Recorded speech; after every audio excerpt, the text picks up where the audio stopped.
ला इलाहा इल्लल्लाह। और ये बिल्कुल साफ होना चाहिए कि उस अल्लाह का कोई बेटा नहीं है, कोई भतीजा, कोई दामाद और कोई नहीं है, एक है अल्लाह।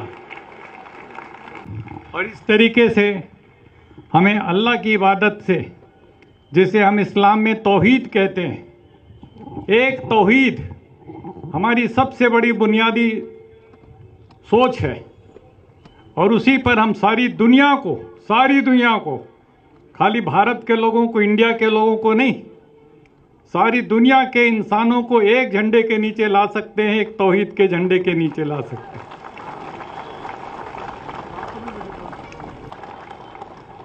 और जब हम अपने पैगंबर को याद करते हैं, इस्लाम में पैगंबर इस्लाम को, हजरत मोहम्मद साहब सल्लल्लाहु अलैहि वसल्लम, तो हम साफ शब्दों में कहते हैं रहमतुल लिल आलमीन, रहमतुल लिल मुसलमीन नहीं। इसलिए सारी दुनिया और उसके लिए करुणा, उसके लिए दया, उस पैगाम को लेकर के जो लोग सारी दुनिया में, इसलिए इस्लाम खाली मुसलमानों का नहीं है, पूरी इंसानियत का मजहब है। और इस नाते से मुझे आपने अपने बीच में बुलाया, इतनी बड़ी इज्जत दी, मैं बहुत मशकूर हूं आपका, और आपके इंतजामात से बड़ा मुतासिर हूं। मुझे बहुत खुशी हो रही है। 1984 में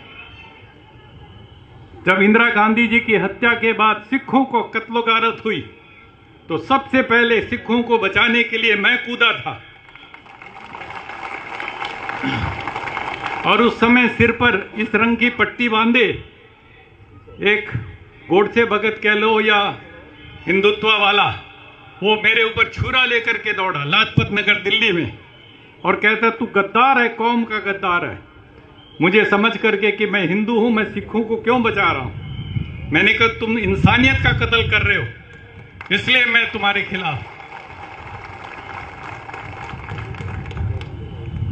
और जब जामा मस्जिद, बाबरी मस्जिद शहीद हुई, तो सबसे पहले मैंने खड़े होकर के उसकी मजम्मत की।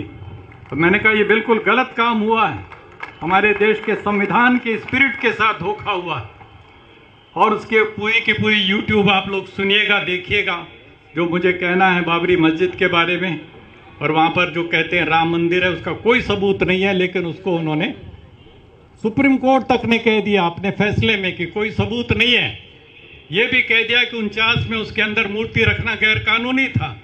ये भी कह दिया कि वहां पर उसको गिराना, बाबरी मस्जिद को, गैर कानूनी था, जुल्म था। ये सब कहने के बावजूद उन्होंने वो उन्हीं को सौंप दिया। ये कैसा सुप्रीम कोर्ट है, हमारी समझ में नहीं आया। लेकिन अब हमें उम्मीद है आने वाले दिनों में जब इसके ऊपर बहस होगी, इन कानूनों के ऊपर, तो कम से कम कुछ इंसाफ की हम उम्मीद जगाए बैठे हैं, देखते हैं कितना मिलेगा। लेकिन सुप्रीम कोर्ट ही सुप्रीम नहीं होता। वैसे हमारी नजर में अल्लाह सबसे सुप्रीम है,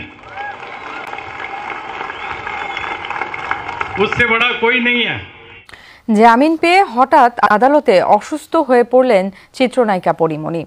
দেরিতে আদালতে যাওয়ায় এ সময় তাকে সতর্ক করেন আদালত। জামিনের সময়সীমা শেষ হওয়ায় দুপুরে সিএমএম কোর্টে হাজির হয়ে নতুন করে জামিন চাইলে আদালত জামিন বহাল রাখেন। তবে মাদক মামলায় দেয়া চার্জশিট গ্রহণ করা হয়। আসার কথা ছিল সকাল 10টায়, পরিমণি আসলেন দুপুর 1:45টায়। হেঁটে 6 তলায় উঠে ক্লান্ত হয়ে পড়েন তিনি। 12টার জামিন শুনানি শুরু হওয়ার কথা থাকলেও শুরু হয় দুপুর 2টায়। মাদক মামলায় গত 31 আগস্ট তাকে জামিন দেন মহানগর দায়রা জজ আদালত। মামলার চার্জশিট দেয়া পর্যন্ত জামিনের সময়সীমা ছিল। 4 অক্টোবর আদালতে চার্জশিট দেন সিআইডি পুলিশ।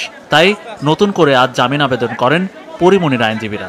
শুরুতে স্থায়ী জামিন চাইলে আবেদন সংশোধন করতে বলেন বিচারক। পরে স্বাভাবিক জামিন বহালের আবেদন করলে 50,000 টাকা বন্ডে আদালত তা মঞ্জুর করেন। মামলায় অন্য 2 আসামিরও জামিন বহাল রাখা হয়েছে।